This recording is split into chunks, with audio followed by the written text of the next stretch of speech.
अरे ये क्या, फल वाली मैया की टोकरी में ये रत्न और बहुमूल्य आभूषण कैसे आ गए? चलिए जानते हैं नन्हे श्री कृष्ण और फल वाली मैया की अद्भुत और भावपूर्ण कथा। वृंदावन की गलियों में एक निर्धन फल वाली प्रतिदिन फल बेचने आती थी। थकी हुई आंखें, फटे वस्त्र और सिर पर रखा छोटा सा टोकरा। गांव वाले उसे प्रायः अनदेखा कर देते थे। कई बार दिन ढल जाता पर उसके फल वैसे ही रह जाते। एक दिन घूमते घूमते वो नंदलाल के घर के पास पहुंची।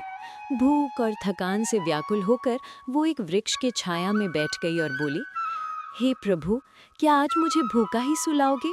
आज तो एक भी फल नहीं बिका। उसी समय नन्हे श्री कृष्ण वहां आ पहुंचे। फलों को देखकर वे प्रसन्न हो गए और बोले, अरे वाह, कितने मीठे फल हैं। फल वाली ने स्नेह से पूछा, बेटा, क्या तुम्हें फल पसंद है? कृष्ण ने हंसते हुए कहा, हाँ मैया, मुझे फल बहुत पसंद है।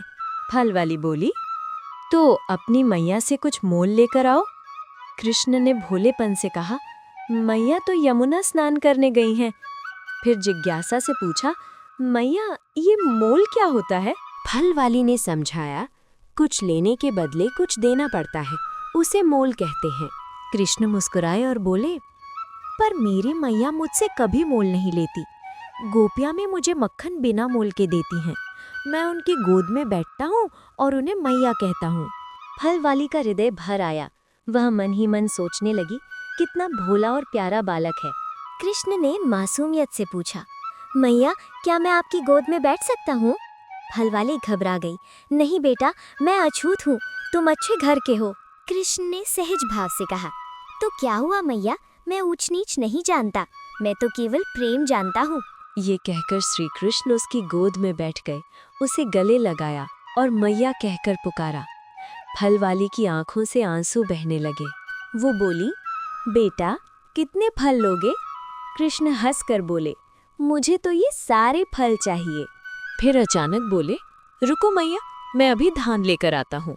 वे घर के भीतर गए जहाँ अनाज रखा था। अपनी नन्ही हथेलियों में अनाज भरकर वे लड़खड़ाते दौड़ते हुए लौटे।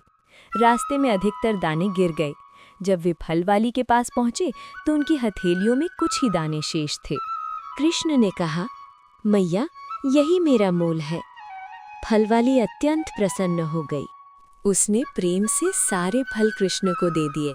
जब वो घर पहुंची और कपड़ा हटाया तो वो विस्मय में रह गई। टोकरा रत्नों और बहुमूल्य आभूषणों से भर चुका था। उसकी आंखों से अश्रुधारा बहने लगी। वो समझ गई, उसने फल नहीं, अपना प्रेम श्री कृष्ण को अर्पित किया था।